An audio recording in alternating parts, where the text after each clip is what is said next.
Our first lesson is what I consider the greatest tool that you have out in the backcountry, and something that people don't talk a lot about, and that is your brain. And your brain is the number one resource that you have as a human to control your body and control what's happening next. The problem is when we get into a high stress situation, we activate what's called the sympathetic nervous system.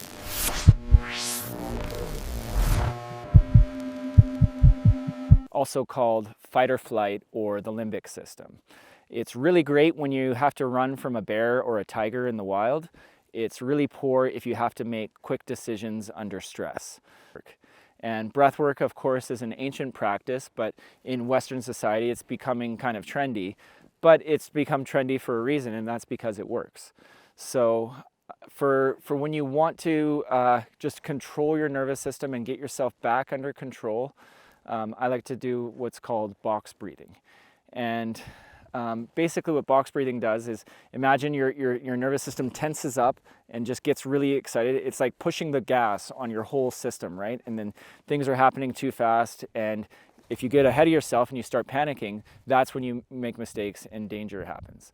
So breathing, doing the box breathing is just like easing off that gas pedal and relaxing and helping your brain and your body communicate more effectively.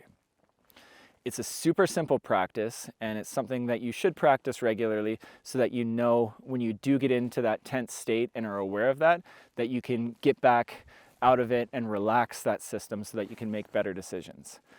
Really easy. It's just 4 seconds in breathing, 4 seconds holding, 4 seconds out, and then 4 seconds holding again.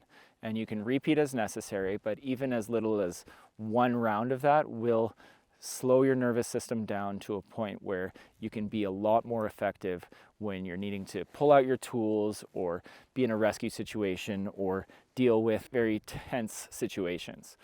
So we can go through that right now, and I'm just going to count to 1, 1,000, 2, 1,000, 3, 1,000, 4. And we go in,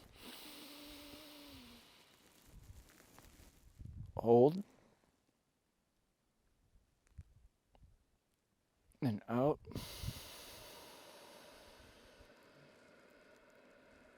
and hold. And already I feel a lot better and more relaxed and calm. And you can repeat that as necessary if you need to.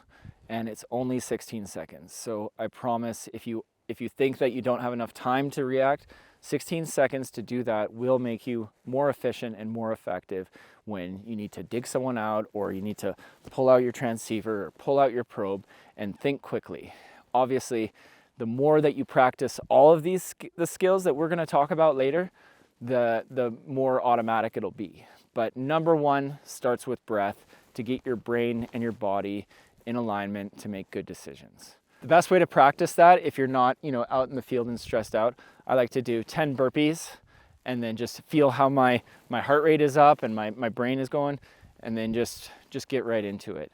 Hardest part of doing the box breathing when you are in that elevated state is keeping your breath held on the out. You're going to get this oxygen hunger, and the key is that's the override, is just overriding that desire and knowing that, okay, the breath is going to come, and then you can repeat the cycle.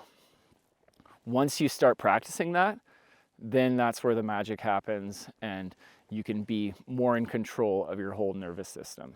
And that is step one in becoming really tuned in to making good decisions and being just more calm out in the backcountry when you might have to make a life or death decision in a matter of seconds. So that's module 1. You get through that, and then we will move on and progress.